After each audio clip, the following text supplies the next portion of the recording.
Okay, we're going to be underway in a minute and just going to experiment with budget oil paints today as I've moved away from watercolour for a wee while. Always good to change it up when you're creating things, just to give yourself a little bit of a new way of looking at things and experimenting.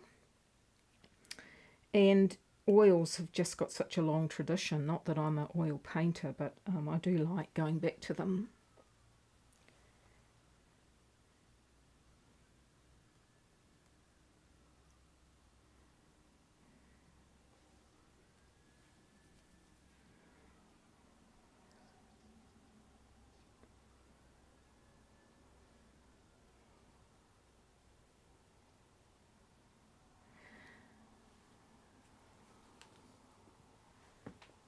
Okay, so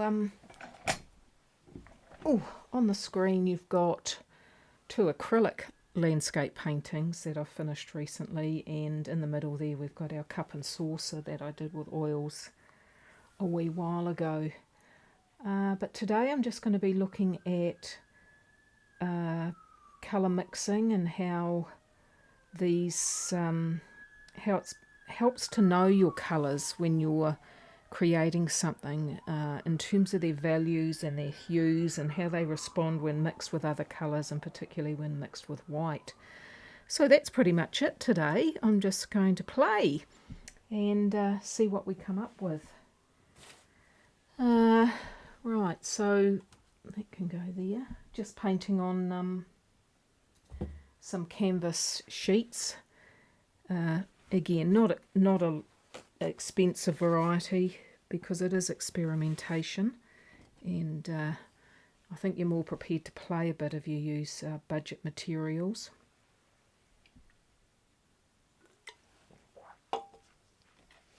And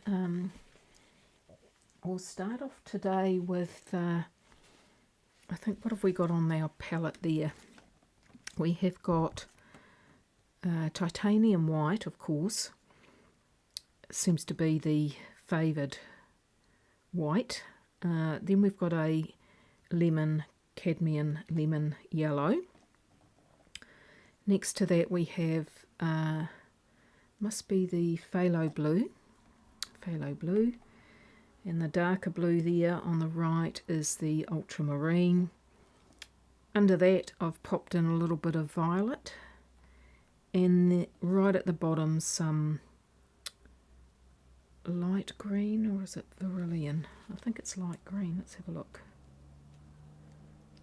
Yeah, I think that's vermilion, the other one on there.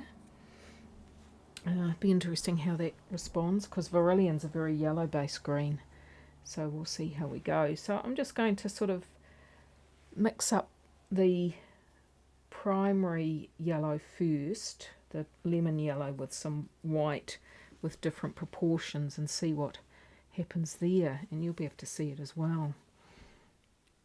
So we'll start by grabbing a little bit of white. Oh gosh, you can tell these are budget just because of the texture of the paint. Never mind. Okay, so we'll grab, I think we'll go for about it's probably about 2 to 1. 2 parts white, 1 part lemon yellow. And as I'm looking at this, you're sort of thinking, what sort of subject matter is that lemon yellow? Very light, isn't it? Let's pop the bit in there. Wow. Oh, it's still, yeah, still not that light. So that was about 2 to 1. Yeah, so there's quite a lot of pigment in that, even for these budget paints. So let's try, there's our white. Let's try, ooh. Okay, I think that's about 1 to 4.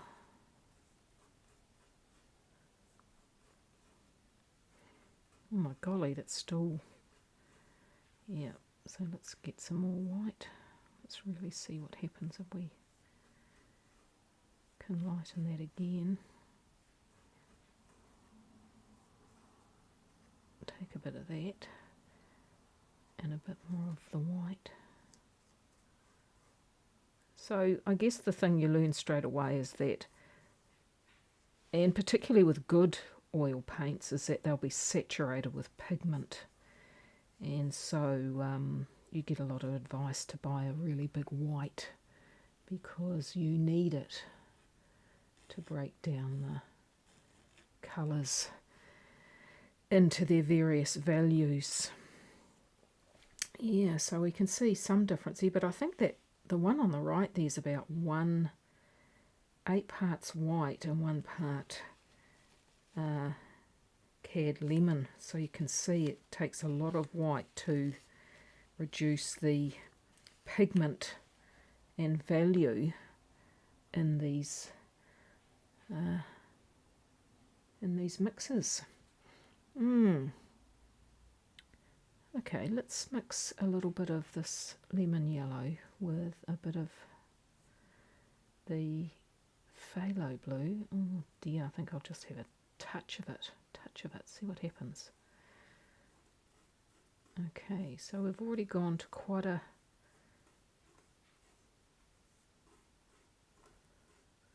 it's almost like a sap green. Yeah, sap green happening there. So that's, wow, still fairly dark, isn't it? Let's add a little bit of white to that, see what happens. It's about 1 to 1. Now we're getting actually some nice sort of a mint pistachio colour. Yeah, more pistachio. And that's that there. So that's phthalo blue with lemon yellow and then equal parts white. Okay. Gosh, I'm even using a budget plastic palette knife, but that's okay. Oh dear. Alright, let's go with a little bit of the yellow lemon now with some ultramarine, which is, oh no, I think that was ultramarine. Have I got that around the wrong way? Maybe. Anyway, oh, look at that. Wow. That is very, very bright compared to the other blue. Really bright. Let's pop that there. Yeah, so look at that. That's really bright. And then we'll add a tiny bit of white. See what happens there. So this is why it's good to play around with the colours and then keep your colour experiments just so you can see when you're actually working with a subject matter, you know, what's going to be the best yellow, what's going to be the best green for the subject that you're working with, or the idea you're working with as well, particularly if you're not working with a realist subject. Let's just try that yellow again with a really tiny little bit of that blue, see what happens.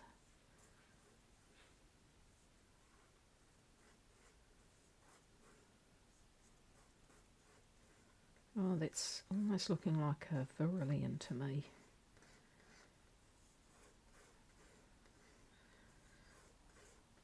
The other thing, it teaches you that sometimes you can mix a colour and you don't actually have to buy the tube of it, which is good too if you get to that point.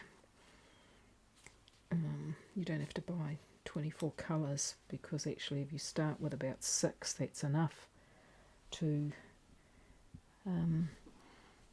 to mix all the other hues.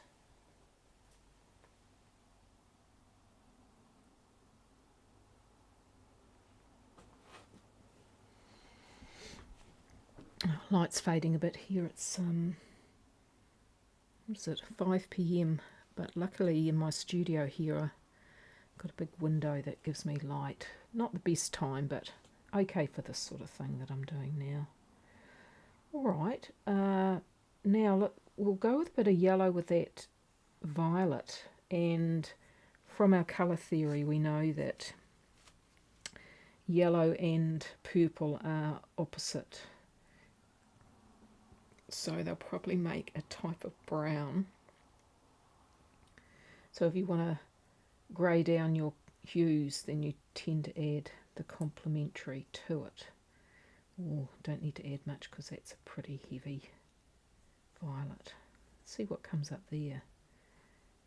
Right, and we have, yes, we have our brown. Okay, because a lot of people go, oh, how do I mix brown? How do I mix brown? And there it is. It is yellow with its complement, which is violet, purple. Alright, so there we are. So I'll put that down there. Yeah, that's, oh gosh, that's, is that starting to look like a burnt umber? Hard to tell. We'll add a little bit of white to that, see what happens.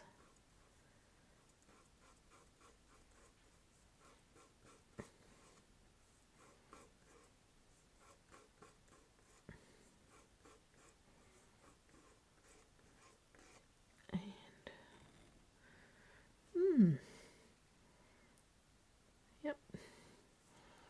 Interesting. Okay, and what else have we got on here that we can just see what happens if we add that yellow? Let's put a bit down there, and we're just going to add a touch of this. I think it's Viridian. Whoa, that's going to be bright. Oh my golly. Look how bright that is. Lemon yellow with Viridian. I haven't mixed that particularly well, but oh, there you go. If you're wanting that real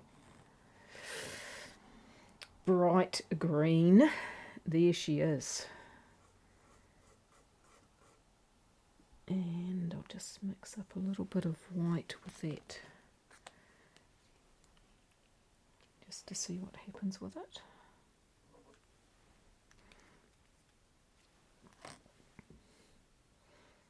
Not quite sure what my next series of paintings are going to be on. Now I've finished, I've done Lost Horizons and Wonderlands, which are pretty much landscape.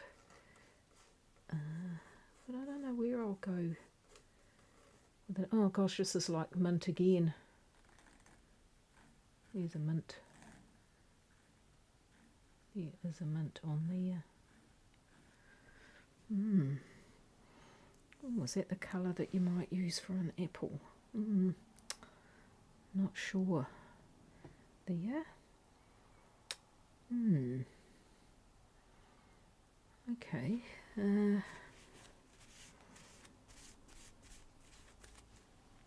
What else do I need to just try out, just so that I've got that as a reference? I think we'll go back to that first blue. Just go over here.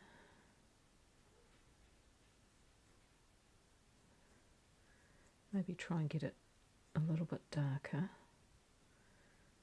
So this is almost 1 to 1. Well, that's looking like sap green. Let's try a little bit darker again.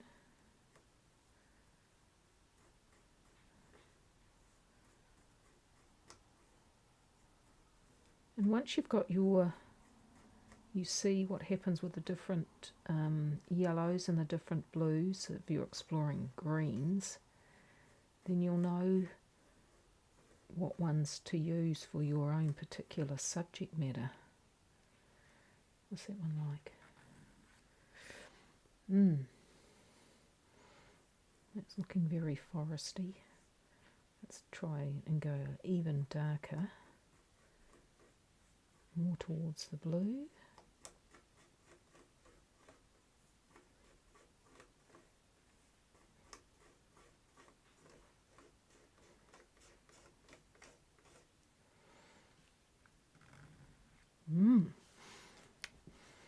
And you can see that, you know, the blue edging towards the blue, and you're thinking, where do I see that blue, or where would I want that blue-green to be in my paintings? Yeah.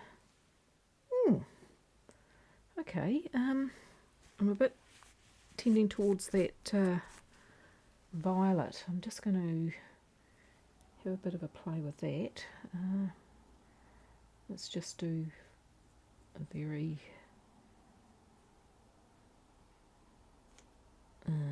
that's about 1 to 4 white.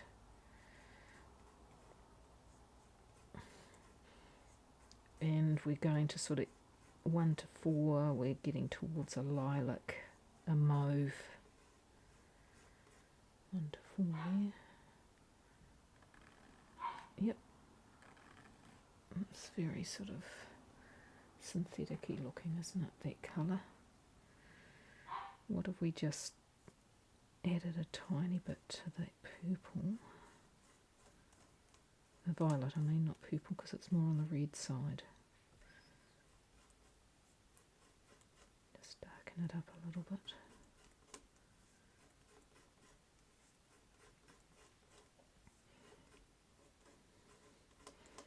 One thing I think I'll do after this is just see how much white I've got in my other oil paints, because it's so important to have it and not be scared to use it to create all your values. Yeah, let's just put some straight down on there. Whoa, so that's straight out of the tube. It's not often you do that, but sometimes it's useful if you're really wanting to put something, you know, some really dark in there. But I think I'd always add a tiny bit of yellow, even if it was just a little bit, to tone it down a little bit. What does that look like? Oh yeah, so that's giving it that, the brown earthy tone in there.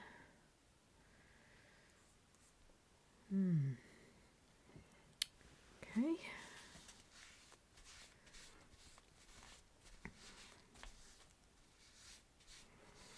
Try not to use any solvent, so straight tube. If we use oil paint straight from the tube, we should be fine in terms of solvents. And no terps or even odourless solvent, particularly if you're inside and you haven't got good ventilation. Let's just look again at this, one of these blues, and let's just see what happens with the white. Oh, that's rather... I like that.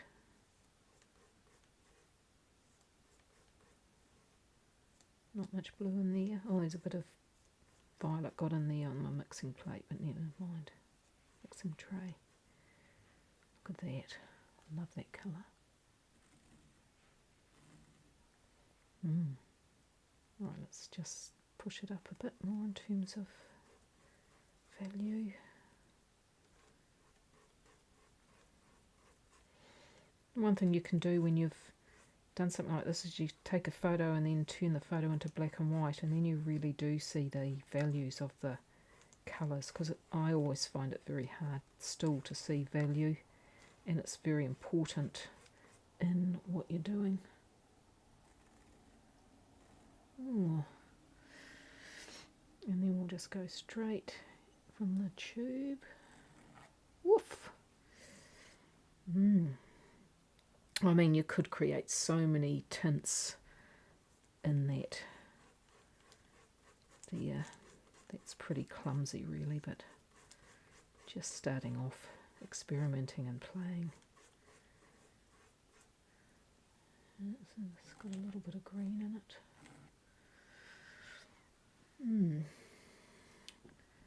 Yep. Okay, let's go back to the other blue.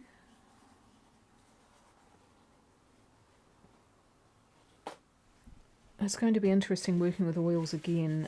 If you look at the pictures on the right there, even though I try to use medium with the acrylics, you do tend to have to work a lot quicker, and it's sometimes harder to get the same blending and tonal effects, so it's definitely something I'm going to look forward to when I feel I'm ready to get back into oils proper.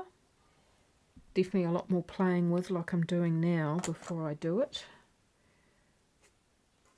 Okay, let's try this other blue. So we're going with about a 2:1 white. Very different. So you've got cold and warm primaries. There's the other blue there. Okay. Let's just add a bit more of the pigment out of the tube. Oops, not very well mixed. And then we'll just go down there with some of it as it is straight out.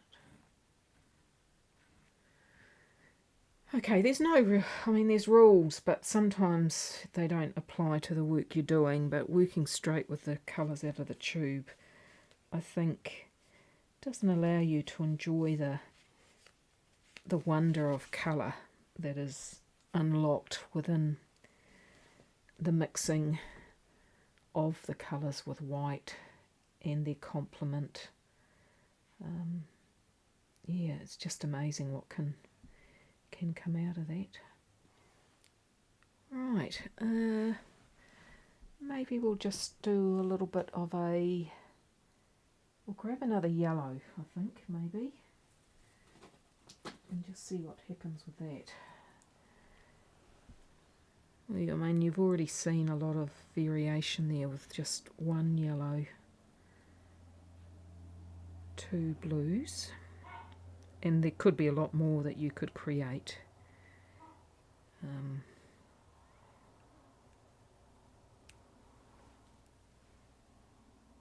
So what will we use this time? We'll go with a medium yellow. I'll just pop it down the bottom of the palette, down there, which I don't think you can see. No, you can't. Okay, this is about 1 to 5 parts white, 1 part cad medium yellow. I'm feeling a lemon. Look at that. Right. Okay, now let's just push the whites a bit more. Again, you're looking at, wow, you're looking at 1 to 10 almost with the white to get a lighter tint.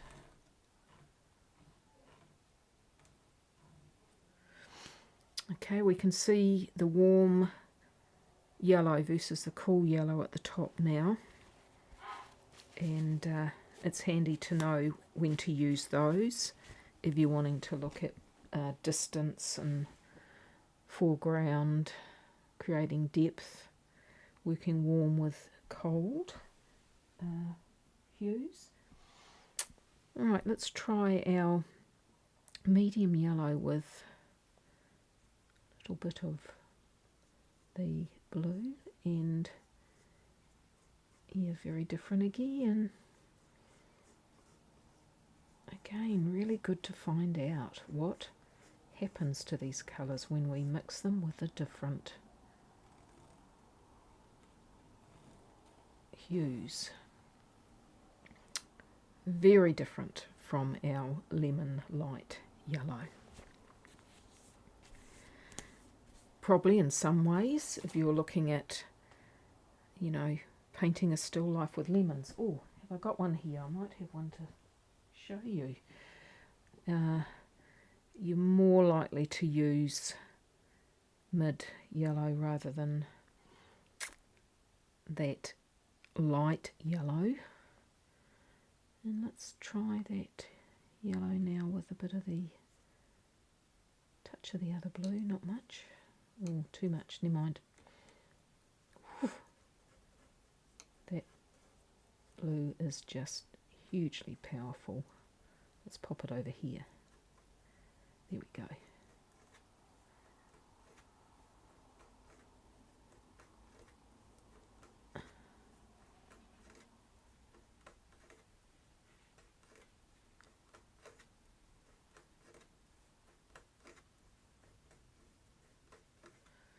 Hardly any blue in that. There we go, look. Wow. So different. So you forget when you haven't done this for a while. Just the range and the difference between the different colours that you will get in an oil palette, a range of oil colours. So phthalo blue, ultramarine blue with lemon light cadmium yellow and mid cad yellow. Very, very different indeed. Let's try this mid yellow with a bit of that Viridian that we had before. What's going to happen there, I wonder? Because that's got the light in it. It's going to be slightly deeper than just light lemon yellow. Whew. Useful colour perhaps for certain things. There it is. So that's those two there, very different with the mid yellow versus the lemon yellow. Yeah, let's add a little bit of white to that mix. What's that look like? What would I use that for, I wonder?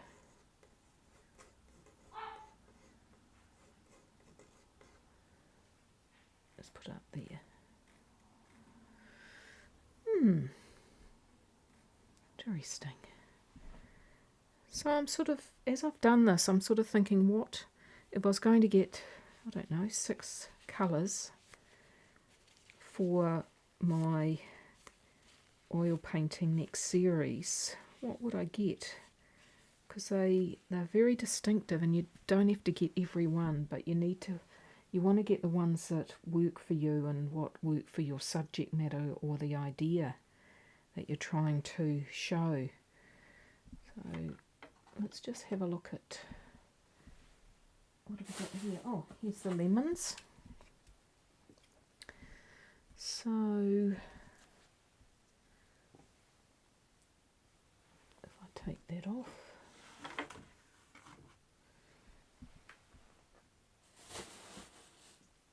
and whoops, let's pop that there.